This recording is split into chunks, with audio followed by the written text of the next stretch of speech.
I'm here to complete her I can't kill her. That is not the God Killer. You are. Remember this guy? Yeah, it'd be pretty easy to argue that he's the worst part of this movie, and in some ways, just completely sucks the life out of Wonder Woman's third act. When was the last time a superhero movie had a reasonably good third act? It doesn't take much thought to realize that, in general, these third acts don't work.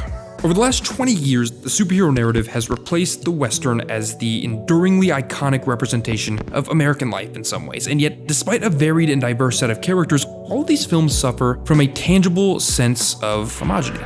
Simply put, the third acts of a lot of these films are bad, and if you turn back the clock, you can start to get a better understanding of the context surrounding that reality. After the initial superhero comic book boom in the late 1930s, galvanized by the publication of Jerry Siegel and Joe Shuster's Superman, a raft of film adaptations materialized. More often than not, these were not literal feature films, they were what is referred to as serials or cliffhangers, 10 to 12 part continuing stories, but the characters going up against a villain or a threat, getting into trouble, and more often than not, looking like they died at the end of each installment, only to narrowly escape the next week. And these serials were shown weekly at local movie theaters. Fast forward a bit more, and the next major turning point comes in 1978 with the release of Superman the Motion Picture. Directed by Richard Donner, this film in many ways set the template for feature film adaptations for comic book characters. It treated the source material with respect, but kept it emotionally grounded. This film, in concert with Batman, released in 1989, would spark the next 20 years of would-be adaptations. Punisher, The Rocketeer, Dick Tracy, The Phantom, and Mighty Morphin Power Rangers the movie. All released throughout the 80s and 90s, and it looked as if the superhero genre was going to finally meet its end.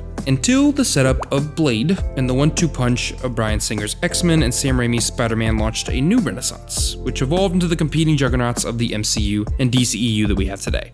So here we are, having had almost half a century of superhero movies and almost a solid 100 years of superhero comics being published, and yet the same problem still exists. Many believe all stories can and should be divided into a 3-act structure. Popularized in his seminal text screenplay, The Foundations of Screenwriting, writer Sid Field argues that story must be split into 3 acts. Most superhero movies do utilize that basic structure: first act setup, second act confrontation, and third act resolution. The first act is when we meet our character. It's when we learn about their life, when we see their troubles, learn about their personality, and establish a theme for our story. So around that 1/3 mark of the film, or approximately 25 pages into a screenplay, the inciting incident happens. Life presents our main character with a challenge, or a tragedy, or a mission that will be the journey we must go on for the rest of the story, and this inciting incident will force our character to undertake something they are not quite prepared for, and hopefully cause them to grow. In Wonder Woman, this is Diana agreeing to go to Man's World with Steve Trevor. You're a man. Do I not look like one? Diana is about to be the fish out of water. She's going to help Steve Trevor return home and go toe-to-toe with Ares, breaking the Amazon's isolationist approach to life. This is the stuff in the movie that works relatively well.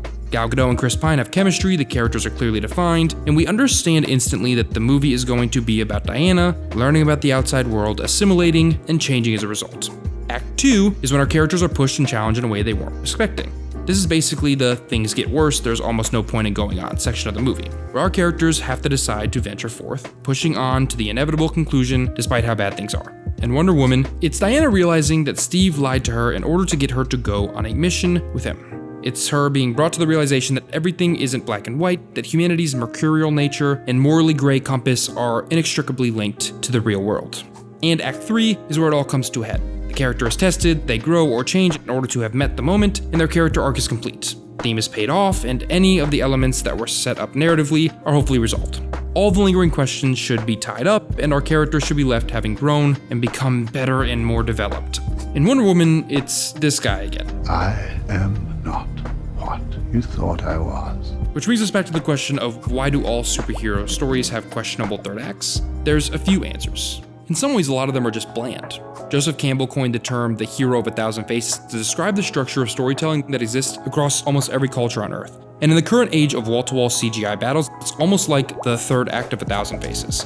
The tropes of the genre have become so well-worn they almost feel like plug and play. Same VFX teams work on all of these climactic fight scenes, we know the actors are under contract for 14 more movies so the characters aren't in any real trouble, and the stories never really push the characters to new heights. They just make minor incremental alterations in an effort to move towards something bigger in a different film. They thrive on the illusion of change, something the comics have been mining for close to their whole existence. At this point, our hero has to go up against an army of goons that's being puppeteered by our lead villain trope is so ubiquitous that it's become a little laughable. It's on display in the Avengers, Justice League, and countless others. And the fact that these goons always stop functioning immediately after the villain is defeated is just another creation of another trope, happening for narrative cleanliness and no other reason at all. Now, a lot of them are adapting stories from comics, more often than not, but most superheroes don't get third acts. Their individual stories do, but they as characters do not. They're meant to continue forever. Most of these comic book characters we've been discussing have been published consecutively since 1939. They've lived hundreds of lives worth of stories, which are still being published weekly in some cases. And because of that, they live in a state of perennial second act.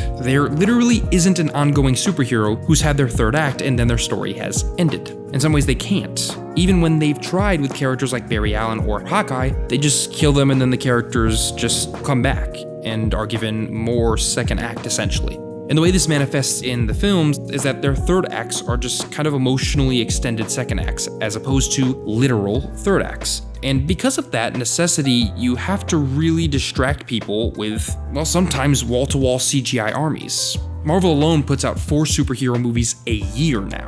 When you've got competition that ubiquitous, you have to constantly be chasing the next visual achievement. Therefore, character, theme, and story often get left by the wayside in exchange for explosions, lasers, and superhero landings. Which is why you probably can't remember the last time you saw a superhero third act that was actually reflective of some of the themes broached within the rest of the film.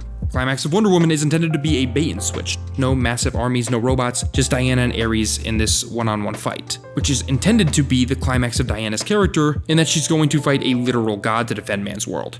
But the way it's set up feels completely disconnected from the rest of the story. It's not thematically linked to anything and feels like a twist for the sake of a twist, or should I say a perversion of these tropes. A first and third act should be in conversation with one another. They should be in somewhat of a dance. They should be pushing and pulling the character through an unspoken challenge. And 9 times out of 10, the superhero third act just doesn't do that. It's more concerned with making people feel like things are happening with carefully choreographed computer animated balletics than really pushing characters to the brink. When it comes to building a story, it's important that you understand the arc of your characters. And when dealing in a very traditional third act structure, they do need to overcome some obstacle that is pertinent and thematically resonant enough to make that character's story feel whole. The ultimate challenge for whatever that journey is. And it all should flow from character to theme and through the things that were set up in the first and second acts of that traditional 3-act structure. Well guys, that's it for today's episode. If you enjoyed this one, press the like button down below. Also hit subscribe. 2 more episodes on your screen right now. Click on either of those, stay right here, and hopefully I'll see you guys in the next one.